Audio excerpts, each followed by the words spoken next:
Shalom, selamat pagi keluargaku yang kekasih di dalam Tuhan. Hari ini kita akan melakukan ibadah raya lagi. Kita sudah sampai di bulan Juni ini, di minggu yang ketiga, tidak terasa.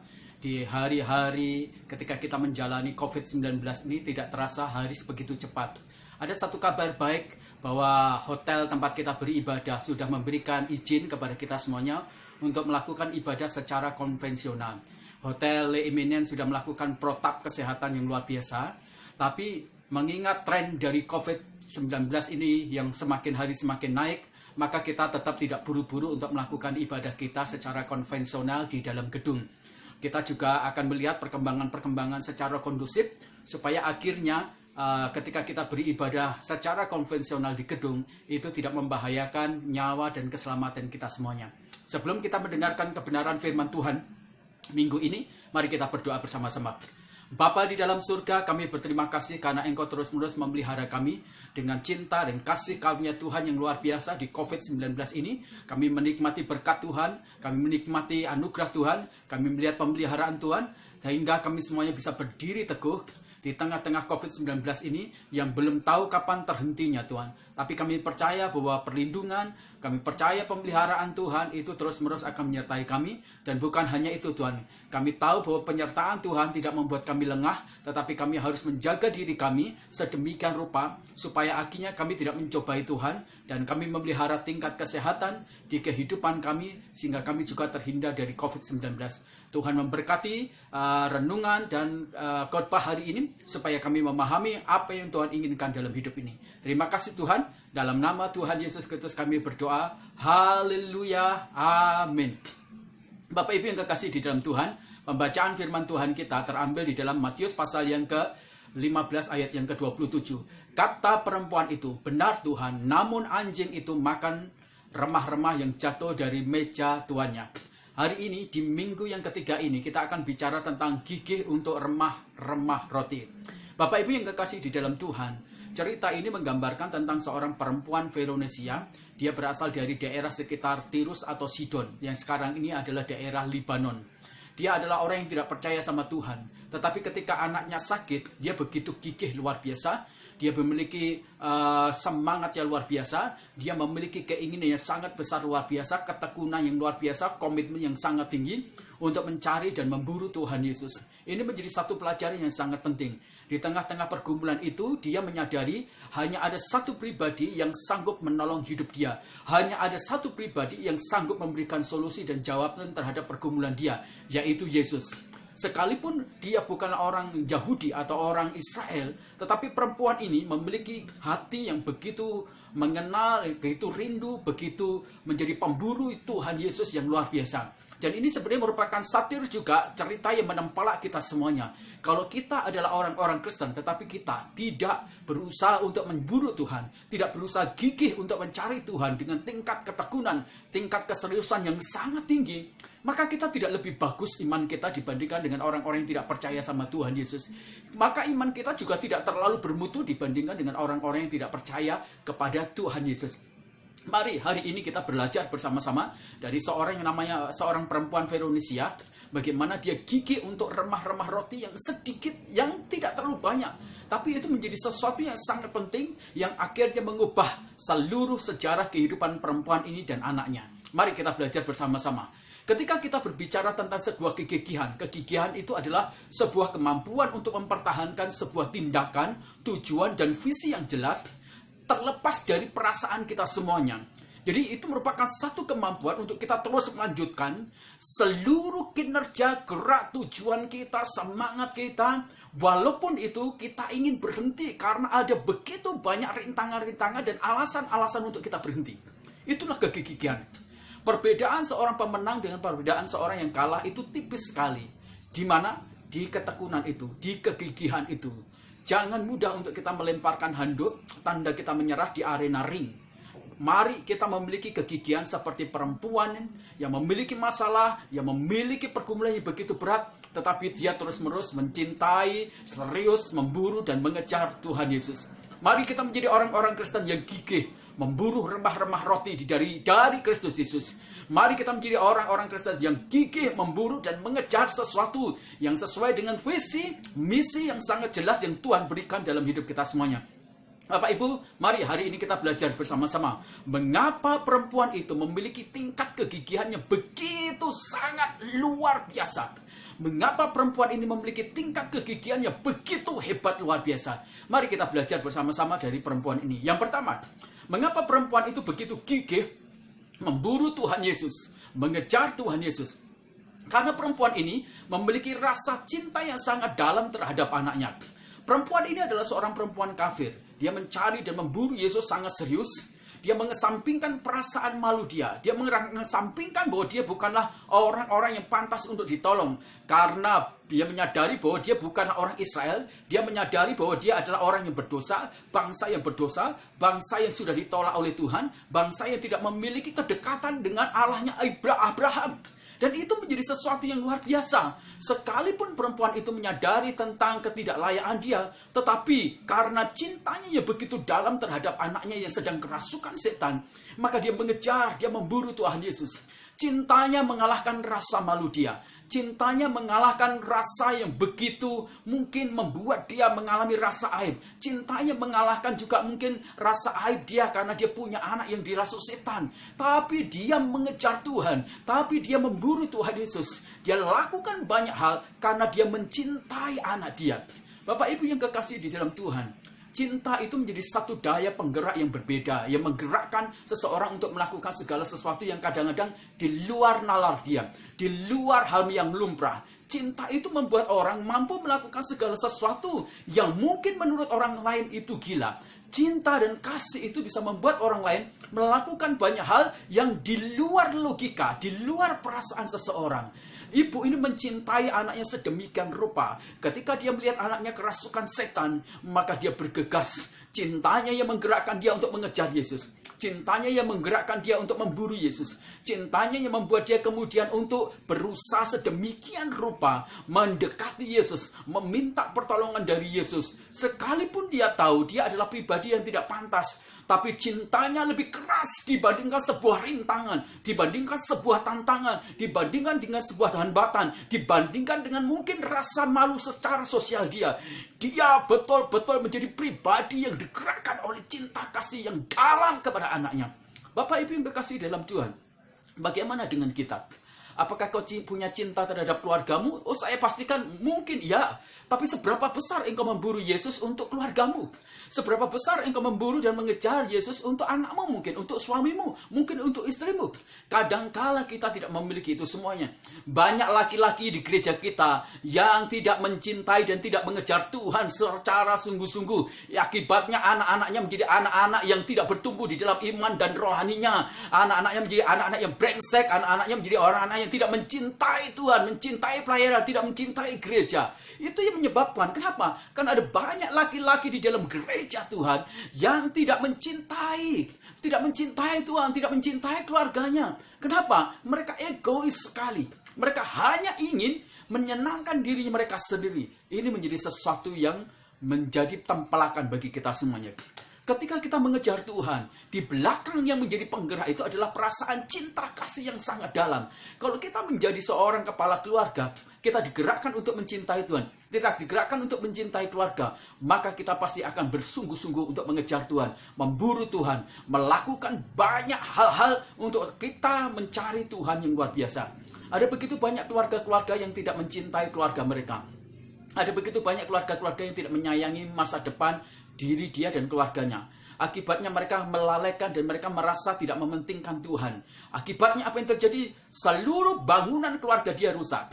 Keluarga yang tidak mencintai keluarganya, keluarga yang tidak mencintai seluruh anggota keluarganya, dan kemudian dia mengejar memburu Tuhan dengan sungguh-sungguh, maka keluarga ini sedang berada dalam satu situasi bahaya karena dia merancangkan satu kehancuran bagi keluarga dia. Ada satu hasil survei yang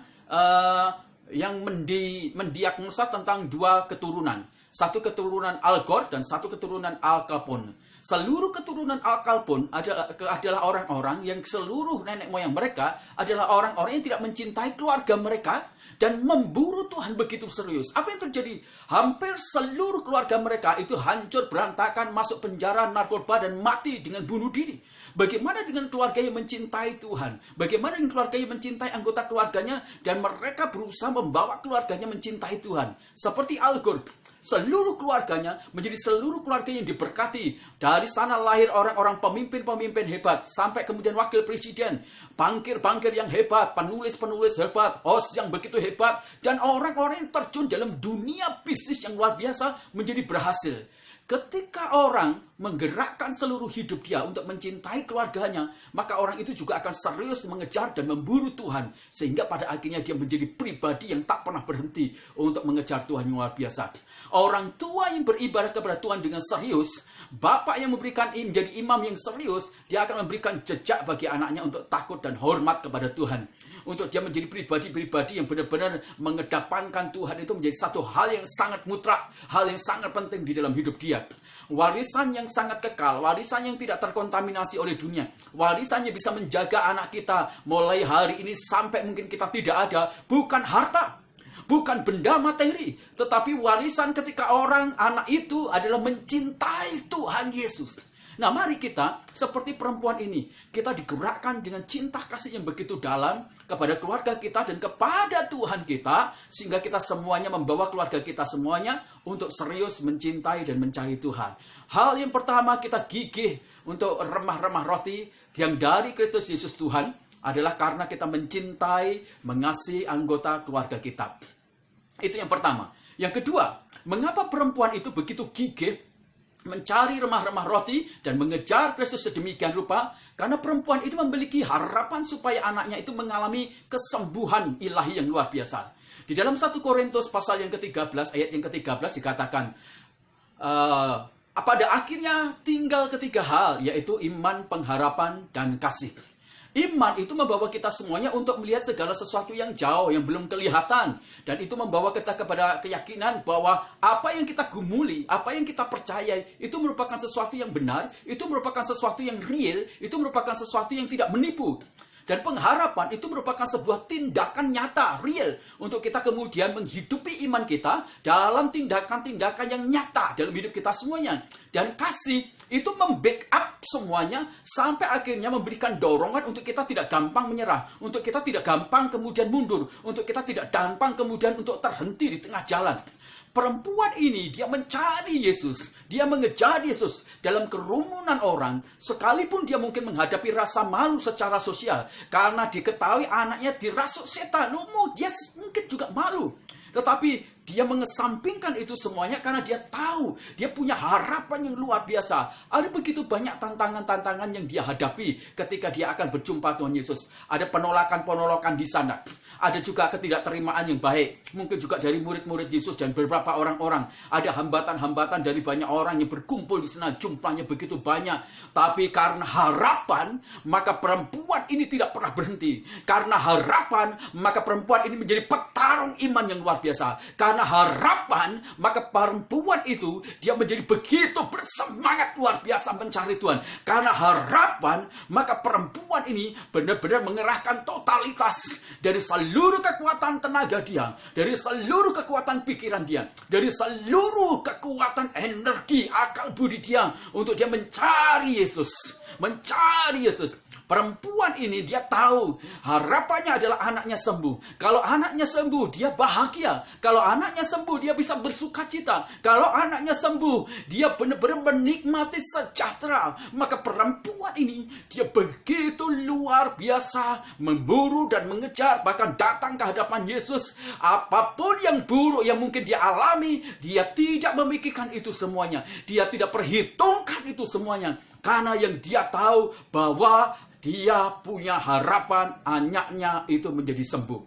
Bapak Ibu yang kekasih di dalam Tuhan, ada seorang yang namanya Dieter Uchtdorf. Dia berkata demikian, harapan pada Allah, kebaikannya, kuasanya menyegahkan kita dengan segala beranian di tengah-tengah segala tantangan.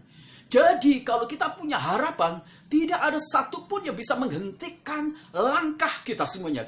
Kalau kita punya harapan, tidak ada sesuatu yang bisa menghentikan langkah kita semuanya. Beberapa hari-hari ini, Bapak Ibu yang kekasih dalam Tuhan, ada begitu banyak isu yang berkaitan dengan gereja-gereja yang besar.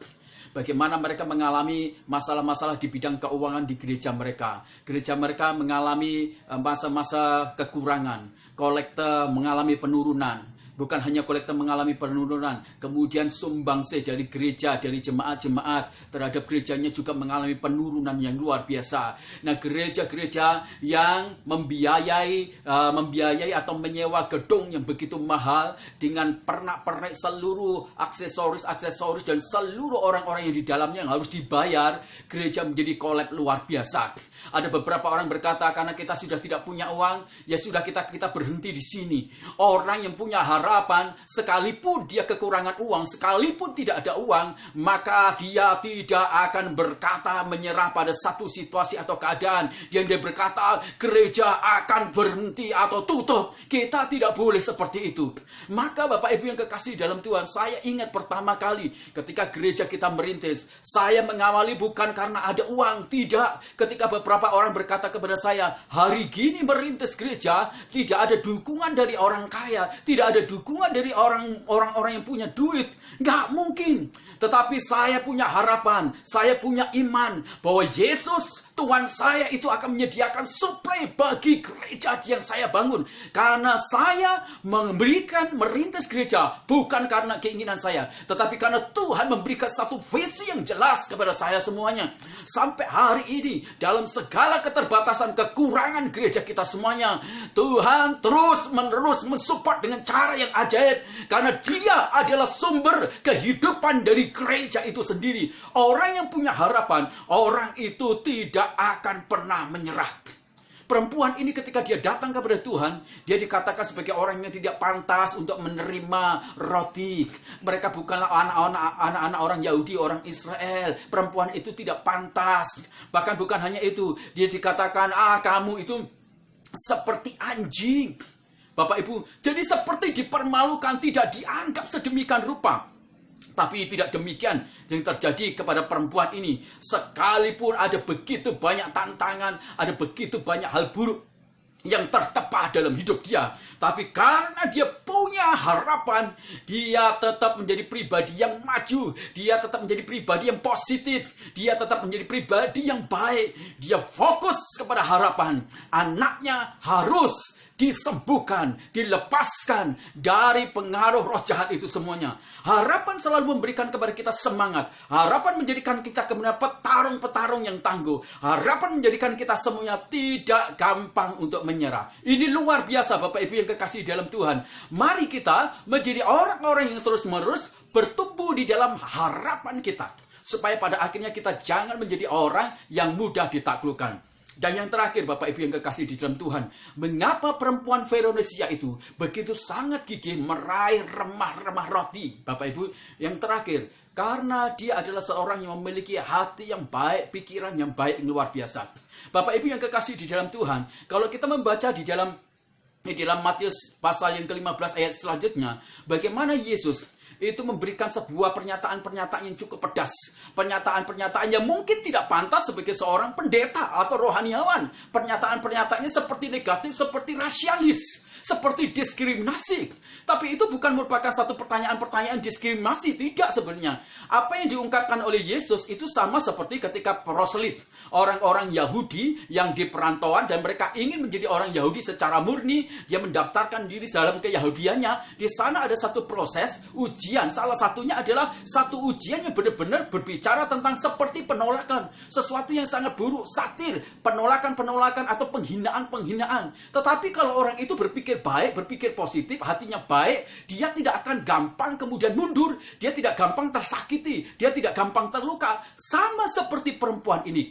ketika Yesus seperti menghina, ketika Yesus seperti berkata tidak pantas, ketika Yesus seperti diskriminasi, seperti rasialis. Tapi perempuan ini dia tidak memperhitungkan dan tidak melihat perkataan-perkataan itu. Dia punya hati yang baik, dia fokus kepada sebuah visi yang jelas anak dia. Hatinya dibawa untuk baik, pikirannya dibawa untuk baik. Sekalipun dia adalah perempuan bangsa kafir dari Tirus, musuh dari bangsa Israel, tapi dia luar biasa. Bapak Ibu lihat, apa yang dikatakan oleh perempuan ini ketika Yesus berkata sesuatu yang tidak baik. Perempuan ini berkata kepada Yesus bukan tentang nama Yesus, tapi dia katakan Tuhan.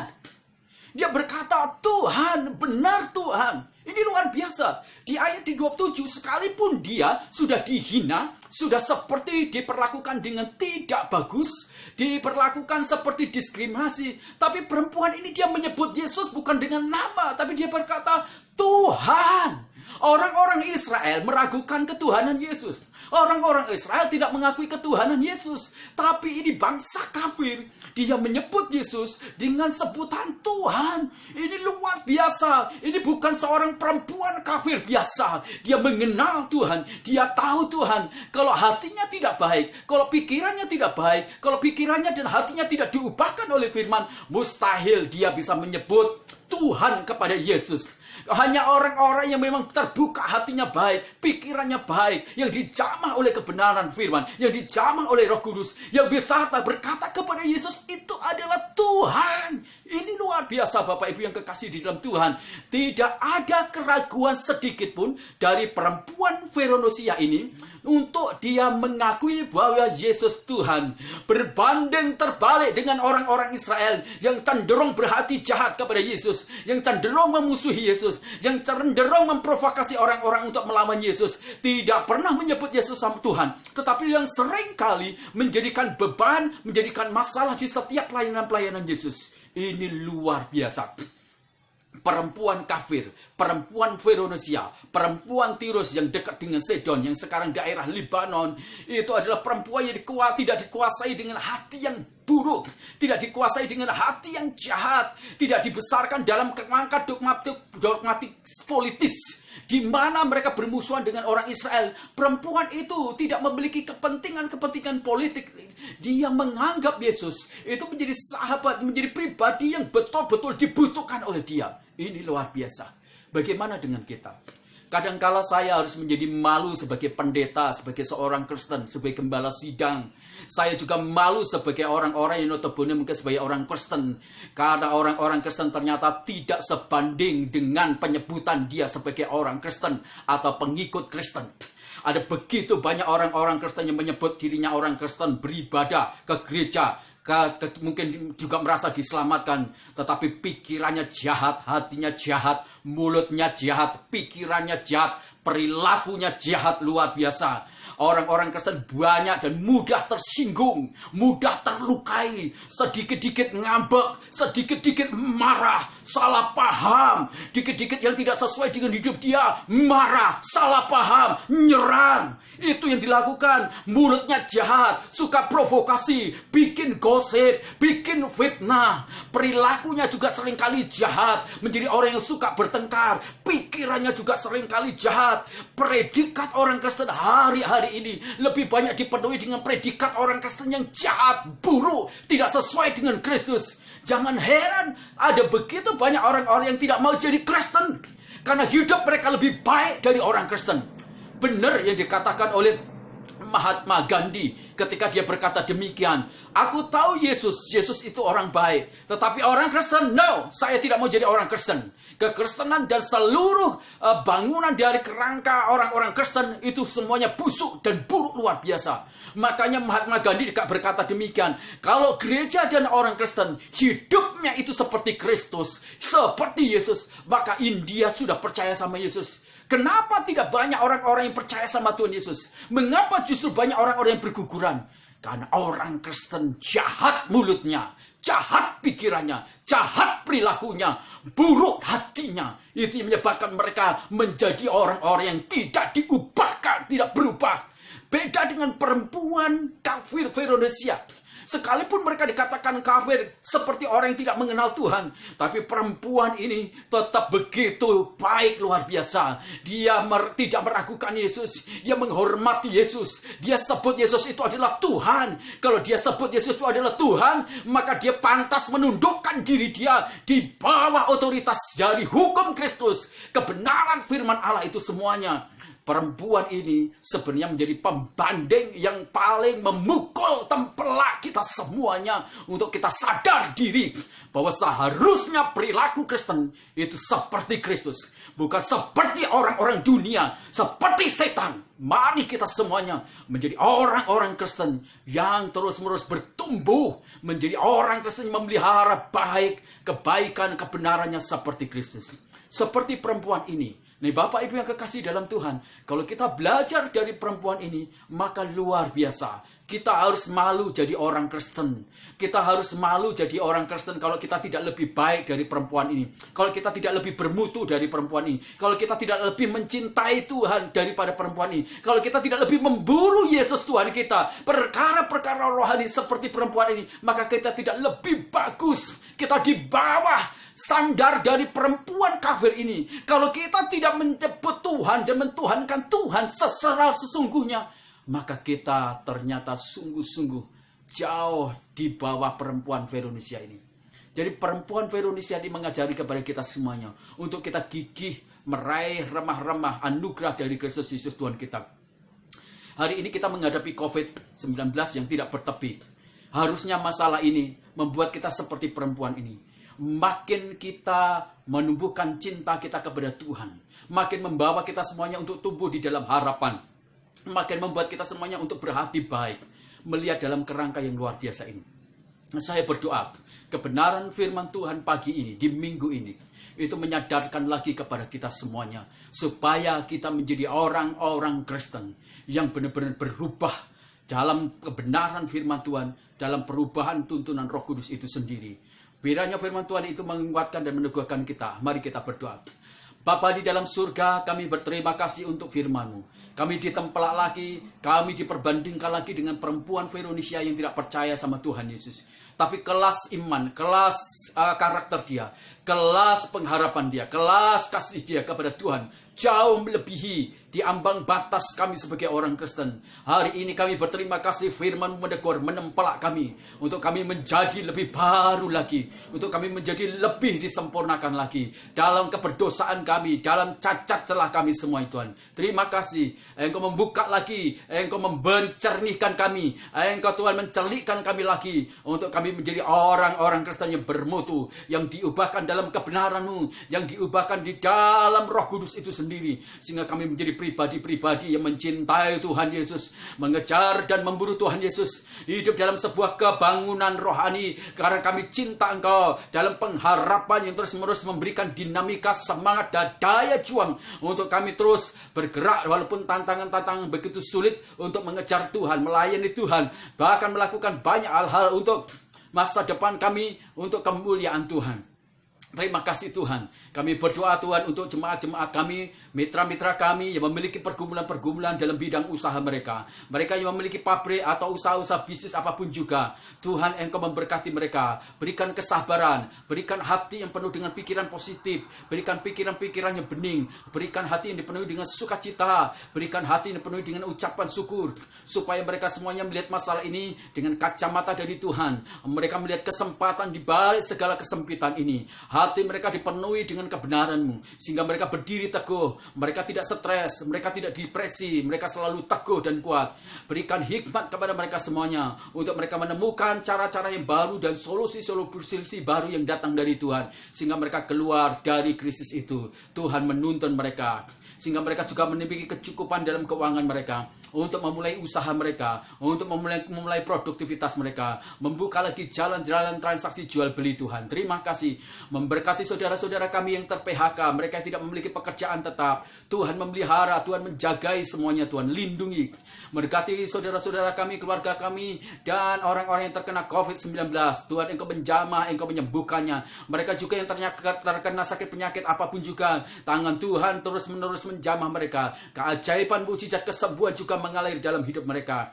Berkati para dokter, suster, dan cleaning service Tuhan, Engkau memberkati supaya mereka Tuhan terhindar dari COVID-19. Tren COVID-19 yang di Indonesia makin hari makin naik. Tuhan, Engkau yang memberikan kepada seluruh masyarakat Indonesia untuk mereka benar-benar Tuhan tahu diri dan sadar untuk mereka tidak mencari masalah dengan cara mereka Tuhan pergi atau mereka berada dalam komunitas tanpa protap kesehatan. Tuhan, Engkau memberkati seluruh masyarakat Indonesia. Memberkati pakar virus untuk mereka semuanya bersatu menemukan antivirus COVID-19 sehingga masalah COVID-19 ini bisa terurai.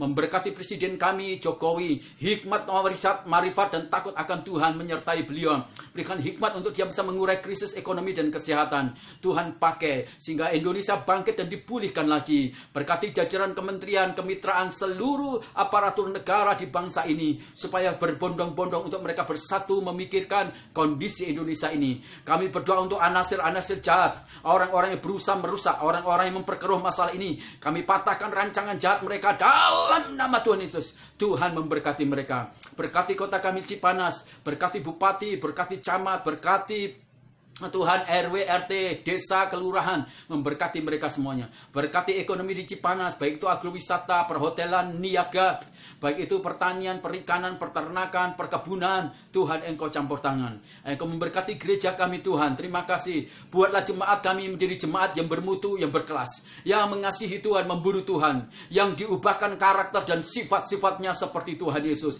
Lidah, bibirnya, hatinya diubahkan seperti Kristus Yesus. Kami berdoa juga untuk pergumulan gereja kami. Kami rindu Tuhan untuk kami memiliki gedung yang dapat kami pakai Tuhan untuk kelas-kelas pemuritan, kelas-kelas pelatihan juga yang dapat kami pakai untuk mencipta entrepreneur muda di gereja kami Tuhan. Tuhan, terima kasih. Kami berdoa Tuhan untuk kerinduan kami memiliki gedung dan tanah ini. Tuhan, kami serahkan dalam tangan kuat kuasa-Mu.